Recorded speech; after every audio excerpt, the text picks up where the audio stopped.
আসসালামু আলাইকুম। আপনারা সবাই কেমন আছেন? নিশ্চয়ই ভালো আছেন। Welcome back to my channel.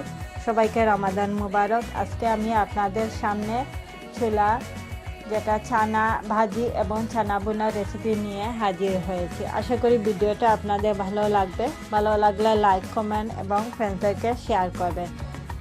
আজকে আমি এই ছোলা ভাজি কিংবা ছোলা বোনা রেসিপি বানাতে কী কী উপকরণ নিয়েছি সেগুলো আপনাদেরকে দেখিয়ে দেই। ছোলা ভাজা কিংবা ছোলা বোনা রান্না করার জন্য আমি এখানে কিছু ছোলা নিয়েছি, যেটাকে আগের দিন রাত্রে ভিজিয়ে রেখে তারপর এটাকে সিদ্ধ করে নিয়েছি এবং দুটো ছোটো পটেটো বয়েল করে রেখে দিয়েছি। তেল, স্বাদমতো লবণ এবং নামানোর আগে আমি টালা জিরা পাউডার হাফ টিস্পুন দিয়ে দেব। দুটো টমেটো কুচি করে রেখে দিয়েছি। লাল মরিচের হাফ টিস্পুন পাউডার, ধনিয়া হলুদের পাউডার হাফ টিস্পুন এবং কারি পাউডার হাফ টিস্পুন, ধনিয়া পাতা, 3টা কাঁচামরিচ অর্ধেক করে কেটে নিয়েছি এবং একটা পেঁয়াজ কুচি। এখন চলুন কীভাবে এই ছোলা ভাজা কিংবা ছোলা বোনাটা রেডি করি সেটা আপনাদেরকে দেখে দিই। ফ্রাই প্যান বসে দিয়ে এটার মধ্যে আমি 1 টেবিলস্পুন তেলটা দিয়ে দিচ্ছি, যেটাতে আমি ছোলা ভাজা রান্না করব। তেলটা গরম হওয়ার পর এটাতে প্রথমে অনিয়নটা দিয়ে দেবো। হয়ে গেছে, আমি এখন এটাতে পেঁয়াজ কুচিটা প্রথমে দিয়ে দিচ্ছি। দেখুন, তারপর এটাতে স্বাদ মতো লবণ দিয়ে দিচ্ছি এবং পেঁয়াজটা ভাজা হতে হতে এটাতে আমি বাকি মশলাগুলো দিয়ে দিচ্ছি।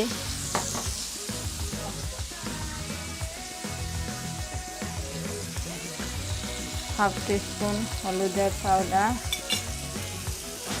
হাফ টিস্পুন কারি পাউডার এবং হাফ টিস্পুন লাল মরিচের পাউডার, এগুলো দিয়ে মশলাগুলোকে আবারও ভালোভাবে কষিয়ে নিচ্ছি।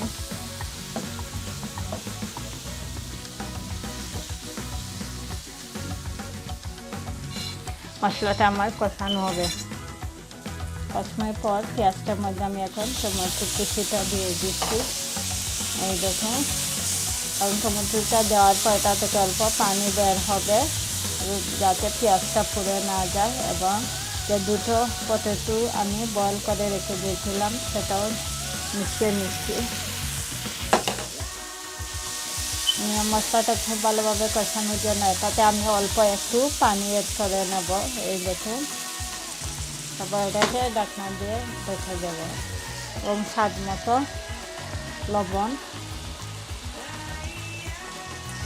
দিয়ে দিব। আমি চানা ভাজার জন্য যে মশলাটায় আমি একটু পানি দিয়েছিলাম, এই দেখুন পানিটা টেনে গেছে টমেটো এবং আলুর মধ্যে এবং মশলাটাও কষানো হয়ে গেছে। আমি এখন এটার মধ্যে বয়েল করা ছোলা যেটা ছানা আমি এটা অ্যাড করে নিচ্ছি। এই দেখুন, এগুলোকে অ্যাড করে আবারও আমি 5 মিনিটের জন্য ঢাকনা দিয়ে ঢেকে দেবো এবং নামানোর আগে এটাতে আমি ধনিয়া পাতা, আমি এখন মশলাটা মোটামুটি কষানো হয়ে গেছে, পানিটাও টেনে গেছে। এখন আমি এটাতে প্রথমে যে কেটে রাখা 3টা কাঁচামরিচ নিয়েছিলাম এগুলো দিয়ে দিয়েছি। এখন আমি এটাতে নামানোর আগে টালা জিরা গুঁড়া পাউডারটা দিয়ে দিচ্ছি। এটার গ্রান এবং ফ্লেভার খুবই অসাধারণ।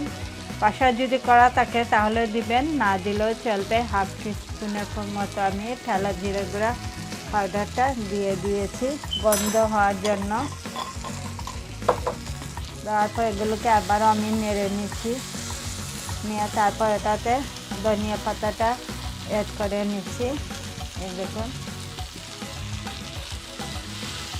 আমার ছোলা বোনা ছোলা ছানা ভাজিটা রেডি হয়ে গেছে। আমি এখন একটা প্লেটের মধ্যে নিয়ে আপনাদেরকে পরিবেশন করে দেখিয়ে দিচ্ছি। ছোলা বোনাটা রেডি হয়ে গেছে, আমি একটা সার্ভিং প্লেটের মধ্যে নিয়ে নিয়েছি। এই দেখুন, দেখতে যেমন সুন্দর, খেতেও খুবই মজাদার ইফতারের ছোলা বোনার রেসিপিটিতে।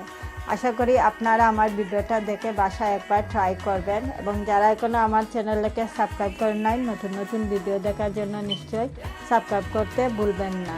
সেই পর্যন্ত সবাই ভালো থাকেন, সুস্থ থাকেন। আল্লাহ হাফেজ।